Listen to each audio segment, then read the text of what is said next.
This time next week, the speculation will be over. The Chancellor will have spoken her budget and set out her fiscal plan for the coming years. Everybody expects her to raise income tax, which is one new turn, and today emerged that the Chancellor is considering freezing the tax threshold, which would be another U-turn.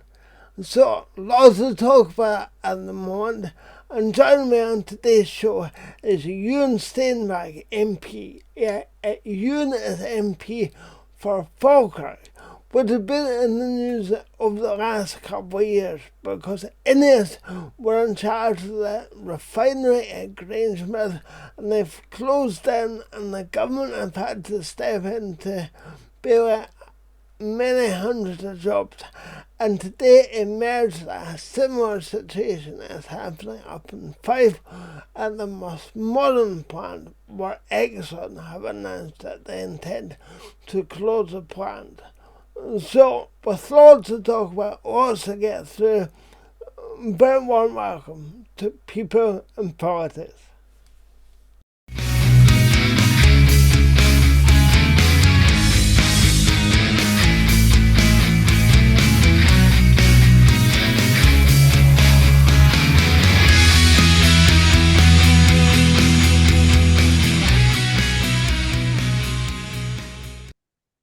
Euan, thank you very much for joining me on the show tonight. It's been quite an eventful day in Westminster. I watched P&Qs today. It was quite heated as per normal, so that was quite entertaining.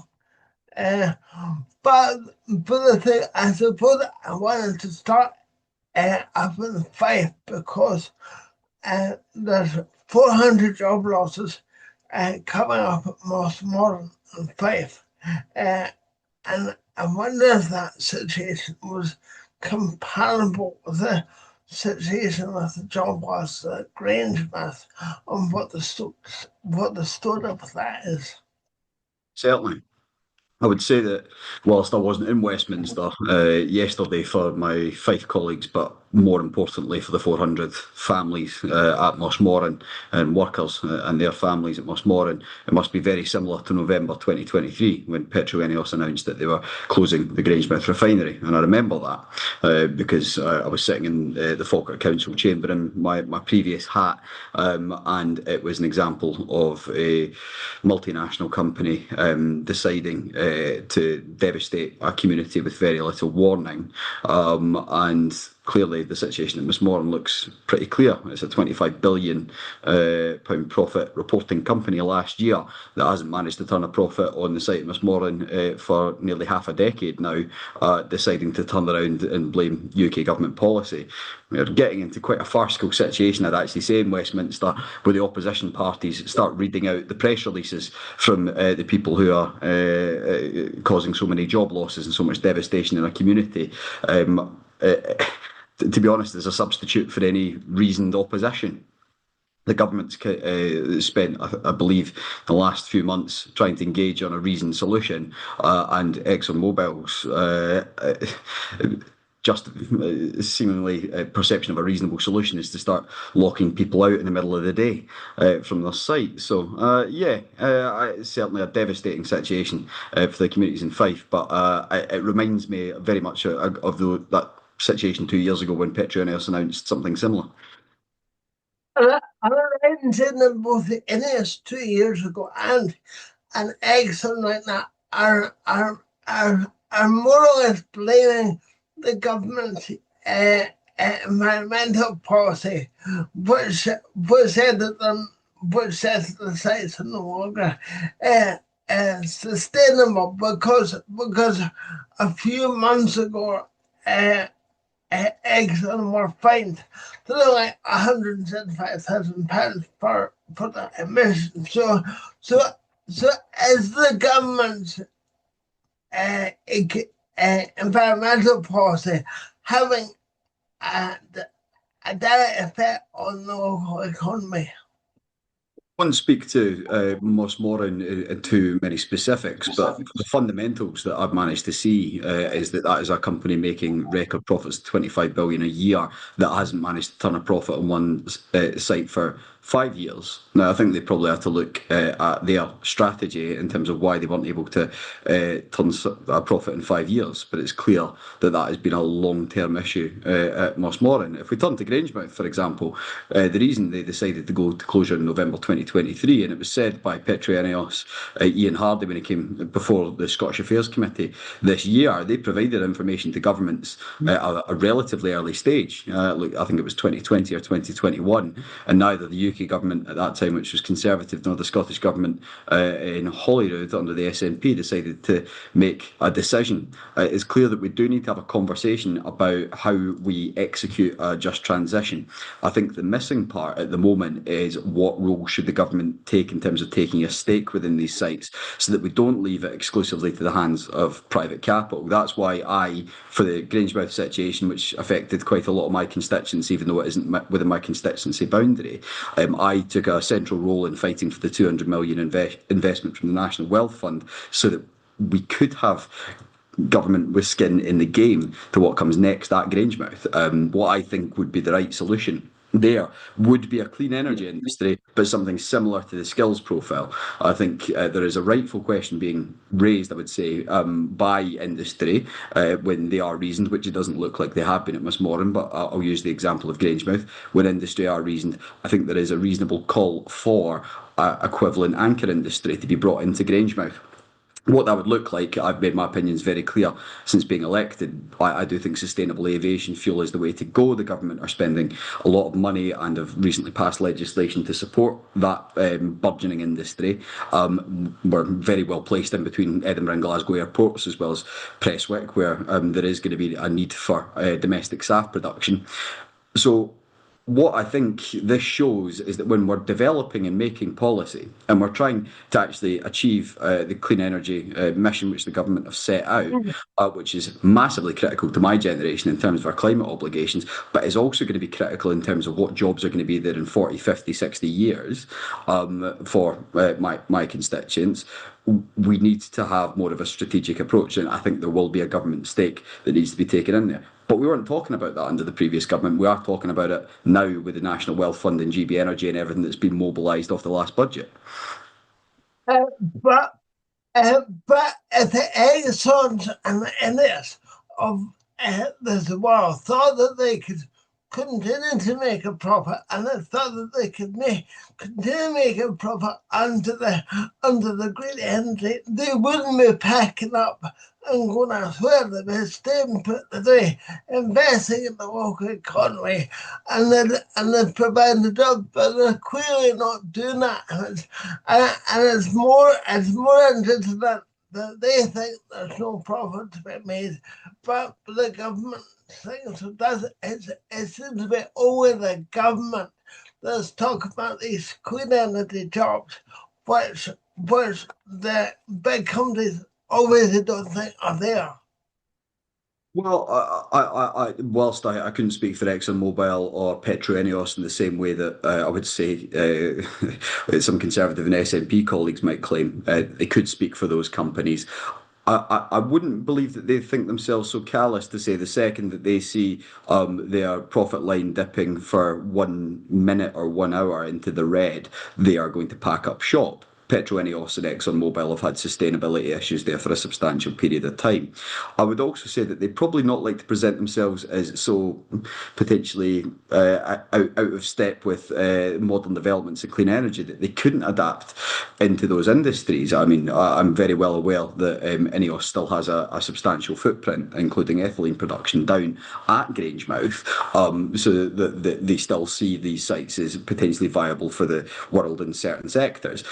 What I would say is that there is burgeoning interest and investment out there in clean energy industries. I would say SAF is an example because that's going to be a massively mitigatory technology for maintaining current levels and current trends in aviation. We're going to have to decarbonise that sector.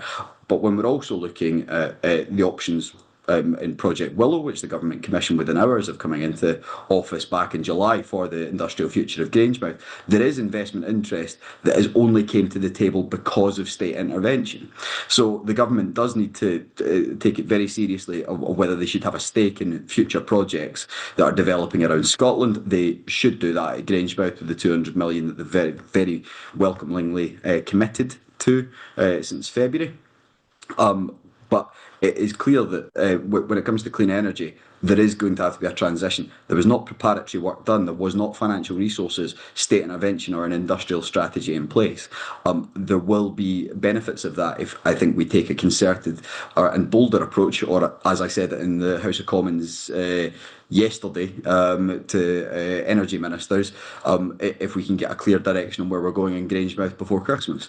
I do think there needs to be ambition for government in these areas, don't get me wrong, but it is clear from my perspective that the fundamentals of what we're pursuing is not wrong. So if the government shelled out 200 million to support the people of Grangemouth, should they be doing a similar thing up in Fife right now, or are they in negotiations about that? I can't give any insight into what's happening at a ministerial level, and I'll leave it to my Fife colleagues. It's quite clear from my perspective, and I support my Fife colleagues in calling for a Miss Moran task force to be set up, which must be distinctly recognising the needs of that particular industrial cluster. That's not to say that things aren't going on at a more regional level, especially with the Fourth Green Freeport, which, whilst as a councillor, I expressed certain reservations about as a strategy. I do think will on the whole bring potential economic benefits to the broader area. But the Miss Moran task force, I think at this stage, would be the right thing to pursue from what I've heard and what I'm across. Well, I thought the government managed to tell them, because it seems like, in some ways, Scotland's industry has been decimated, and so the government blame the environmental policy and other, and the Scottish government said that Westminster should pay that, and so, but the big losers are the communities Absolutely. in Scotland, and so it's sad. Listen, I represent areas that were massively devastated across the 60s, 70s, 80s, 90s by a failure to properly talk about how we were going to transition our energy industry at that time in a laissez-faire approach. The benefit that we do have from a UK government that is prepared to take strategic interventions, are prepared to capitalise vehicles such as GB Energy and the National Wealth Fund with greater state capital is important. I do think there is a conversation about control, because clearly the comparison between Grangemouth and the situation at Miss Moran is that there has been exclusive private capital control there for a substantial period of time. The National Wealth Fund should be a vehicle, in my perspective, that allows us to have a partial amount of state control, a stake, so that ministers as well as the British state have a continual long-term sustainable skin in the game when it comes to situations such as these, so that we can have control and direction about, yes, when transitions need to occur, but so that we can stop the sort of shuttering at Grangemouth and Miss Moran, which is going to impact so many people and communities. And on the Scottish Government, whilst, yes, they like to read out the press releases and then subsequently turn it into a constitutional stramash, there is a huge place for colleges in this, in terms of providing the vocational skills agenda that is going to be critical. But they are telling the Scottish Government that they are in a decline position, that they are going to be massively reduced. So potentially they should speak to Colleges Scotland about their budget proposal coming forward, so that we can get us back to 2021 levels and actually start having fundamental locally grown skills in our economy. Kenny McInnes, the Forth Valley College head, which has 3 campuses across Alloa, Falkirk and Stirling, so across 3 Westminster constituencies, recently said that these are going to be critical to the reindustrialisation of Scotland. And I absolutely agree with them. But sadly, we're potentially looking at one campus going, we're looking at a 20% reduction in real terms of resource funding towards these places. The opportunities for young people are shrinking under the SNP's educational system, when we should be massively investing in these assets so that we do have young people prepared to take on the transition industries that are going to be coming next. But it says that the Labour government's environmental policy is causing a lot of collapse, because Ed Milgram, the Minister for Energy, goes on and on about these green energy jobs. And so a lot of people always have to like asking where are they, what they are, and who's going to do that. The government seems to think that we're all going to move on to these green energy jobs, and a lot of people not see that at all. Including myself, I don't see it. David, listen, I completely respect that view. I'd take a look at Project Willow. There's 9 clean energy industries contained within there which could deliver for Grangemouth. What the reaction to is Mossmoran. I'm not the local member, but there will be opportunities coming forward there. I think there is a fundamental problem when private capital are having control of these industries within Scotland, when they look at a site like Mossmoran and in half a decade aren't able to turn a profit on their activity there. When you look at Grangemouth, clearly there was a transition coming and there was no strategic action taken by either the UK government under control of the Conservatives when the decision was taken in November 2023 to progress the closure. They passed on the information from INEOS to the state. There was no strategic decision taken at that stage. There was no decision taken by the Scottish Government either. I think that simply sometimes these companies might look at the prevailing narrative that people may adopt and say, well, that's an easy target for a excuse, as opposed to looking at the bigger picture. I am devastated for the communities in Mossmoran, but it is clear that we are going to have to look at that there is a fundamental problem when private capital are able to take these decisions which shutter and damage communities. There was a local councillor up in Angus yesterday just voted against the building of a humongous amount of pylons running right down the length of the country almost. And so when they got local people up against that quite rightly, because there's high solar environment. Just where are these green energies coming from? The green energy jobs come from, and where are they going to be? The green energy jobs. I've made my perspective as a local member clear on where I think the clean energy jobs should be, which I think sustainable aviation fuel, which is going to allow us to decarbonise aviation quite rapidly, should be in Grangemouth. More broadly, the Clean Energy Jobs Plan, which has been articulated by colleagues, shows that every industry, whether it be any type of clean energy source, wind, solar, and yes, we're going to have a serious conversation about nuclear, which has been blocked for the vast majority of my lifetime by the Scottish Government, and where those are placed more broadly around Scotland. I was unaware of the decision taken in Angus, but I certainly agree quite robustly with the planning approach that we have taken down here, which talks about building and making sure that we can progress decisions far quicker. I'm going to be honest, having served on a planning committee, I was eminently frustrated with, I would say, how we tended to approach development, whether that be in energy or housing. So I think that's a serious agenda that we've clearly progressed quite substantially, which is bringing billions in terms of economic forecasts. We're going to need a Scottish Government with similar ambitions. I dealt with the new planning framework when I was a councillor. I didn't feel it went nearly far enough to actually show what our ambition is for communities. But to return to energy, we are going to need every form of clean energy which is currently being scaled up, whether that be wind, solar or nuclear more broadly across Scotland. I would say to ministers, I would say to investors, the best thing to start with in Grangemouth in my community across the Falkirk Council region is start with sustainable aviation fuel. We have the skills profile, we have the people and the community that knows how to bear that type of industry. We're right next to Edinburgh and Glasgow airports, essentially half an hour, 40 minutes each way on the motorway. We have a community that can host a refinery. Build that first, and that's certainly been is something I've attempted to champion as Falkirk's voice in Westminster.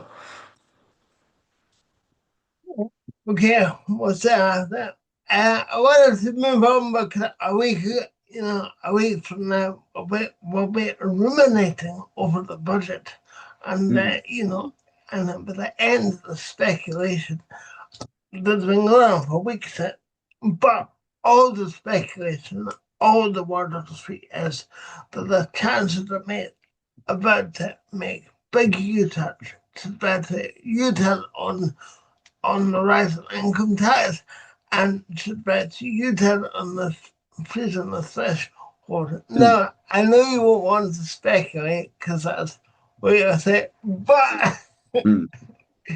but do you not appreciate that from the outside it looks so chaotic from here, and chaos is no good for business. It's no good for anybody. No, and whilst I may be paraphrasing here, I'm pretty sure Kemi Badenoch made a similar point saying speculation's not helping anybody, and then spent the rest of the question today speculating, which has been the opposition's favourite topic. I would say they have came to speak about the budget. Now, what's important to me is that we have a budget which is grounded within the values of our party. Austerity didn't work. It was an experiment inflicted upon my community. It was an experiment inflicted upon Scotland, but also every region of England, Wales and Northern Ireland, which didn't work and has led to stagnant growth and failing public services. That can't be somewhere we return to, which I actually think was the value of the first budget that we put forward last year as well. I think there is a serious conversation, and I think in terms of the long term, about how we fix two things, which is the presumption of the taxation system towards work rather than wealth. It's clear that inequality has substantially risen over the last 5 years. It's why I've joined an EDM calling on the Chancellor to endorse a wealth tax in this budget and actually take serious steps. We want to talk about a substantial revenue raiser. I've robustly defended and agree with the steps she took last year around the national insurance increases. I think that wealth is where we need to look at this budget. I would also say the second thing is longer term investment in our economy, not jeopardising the money that we are putting into vehicles such as the National Wealth Fund and GB Energy, because unless we can put state capital and state intervention into the heart of our industrial strategy, we're not going to have the resources to, I think, execute the transition that I've robustly advocated for in the last 10-15 minutes of our discussion. You spoke about Labour Party values, and I hope that the budget is rooted in them. But with those who don't want Labour Party values, and I always said no, we're not going to see more because they're going to raise income tax, and from the word on the sheet is they're almost certainly to try and take more money of the disability benefits, and then Rachel said that she's going to try and get more money out of PIP. So I want to ask you that when you were kind of during the austerity years, did you ever think as a Labour MP that you'd be asked to defend, cuts in welfare, etc.? Well, my voting record stands on that one. So I joined the Reason Amendment that was put forward and ended up voting against the Universal Credit Bill at that time, because I don't think by the point in which I couldn't have voted for the first proposal and articulated my reasons across a period of time for that. And by the point we got to voting on the universal credit bill, there wasn't, I would say, the reasoned long-term policy work that would allow that measure to have stood up on its own two legs.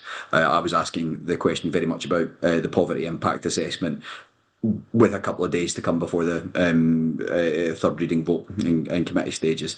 In my perspective, think that that was a substantial misstep at that stage of the government, as I believed on winter fuel as well, where I believe that Yeah. the threshold we set now is fair, massively fair. 35,000, I don't think anybody could say there should be a £200 discretionary payment on the arbitrary factor of age for the winter fuel allowance. However, there is, for those on below £35,000 of income and receiving their state pension, I think a justification for giving it there, but pension credit was too low. I would say in terms of labour values, we've got into a better place actually talking about public services, talking about what we will protect. I would say that welfare is a conversation about labour values. Don't want to seek to diminish it in what I say next. Our fundamental value, though, has to be protecting public services. It needs to be protecting local government budgets, having been a councillor for 2.5 years. Values that we do not see manifested in the Scottish Government at all. We are currently No. seeing a rising spend on Social Security Scotland, which I think essentially is a parallel system. I think that there is some benefit in terms of what is being devolved up the road and administered more effectively. I don't want to sort of go into the weeds about that conversation about devolve versus reserve when it comes to social security. But local government has been fundamentally deprioritised. The NHS has not seen the benefit in the same way England has of the increased funding. I think we can have a conversation about spending priorities, but Scotland is not currently being served by a serious government at the same time that is rooted in the values of my constituents. It's being served by one which is rooted within their core lodestar of independence, which I would say, family members who are very pro-independence. Quite frankly, Scotland isn't in a position to actually start talking about what it needs in terms of public service delivery, and Labour are still the one party who prioritise that. Very nice there, yeah. And quite rightly so. But misstep by Labour, Labour have lost their way. And I wonder why you thought Labour have lost their way and lost their values. Because, a year ago they could have lifted the two-child cap, but they said there's not enough money for that.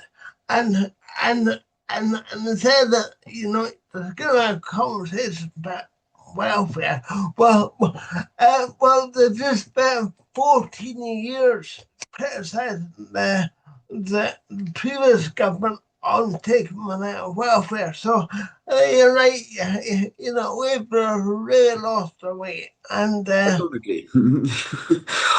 I'm still a loyal Labour Party member, loyal Labour MP, and I think that we are still the best government for the country. And on the welfare part, there are things within the welfare agenda that I do agree with, which is we currently have a situation where far too many of people, especially my generation, are not in work or educational opportunities. That's a problem because I would say, and this is why we're still pushing our employment rights agenda, which is massively rooted in Labour values and would not have been delivered by any other party. Because we are substantially dragging up the, I think, baseline standard of work, which, to be honest, for too many of my generation had been lost as a value under the Conservatives because they made welfare a more attractive option in some cases than working for young people because the situation at the ground was so low. I would also say that on public service delivery, we are not seeing the delivery in Scotland that we are seeing in England. Labour are still the best party when it comes to public service delivery, and that is a core value. Party of the NHS, party of the welfare state, and that's a huge part of the welfare agenda. So, just not to. I'm more than happy if somebody else wants to give their opinion on Labour losing their way. That's certainly not my perspective. But that's my observation. But if you said, but you've just said that it was the previous government that made it work, that made being on benefits more hard than working, and I really don't think you can say that, because if the previous government that brought in the most draconian the attack on the people back in 2011, 2012, which the Labour Party were vehemently critical of, and the Conservative Party brought in the work capability, etc., etc. It wasn't perfect, and it's so not perfect. But I don't think you can say for a minute that as the previous government that made it more taxes and certain benefits and doing work.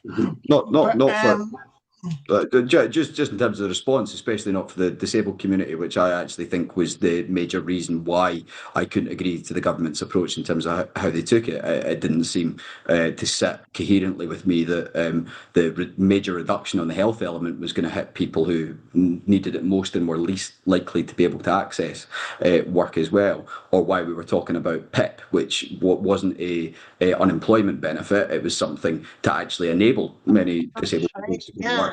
So that still sits coherently with me. I think when I'm talking about the wider agenda, there are people who at the start of their working career who were looking at a minimum wage which was atrocious, potentially had really bad experiences the first time they go into the workplace because they could get sacked within 2 years. There is so much that sits alongside the employment rights agenda and the minimum wage increase which has came up, which will make work far more attractive for those who can. And I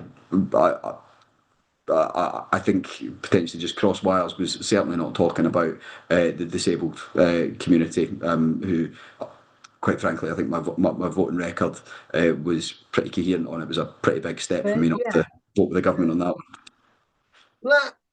I think one of the difficulties is that people, and I think what you said is correct. There's a big difference between people not working and people are disabled, and I think it's because of the narrative, it being what is that the two are lumped together almost, and they shouldn't be lumped together, and.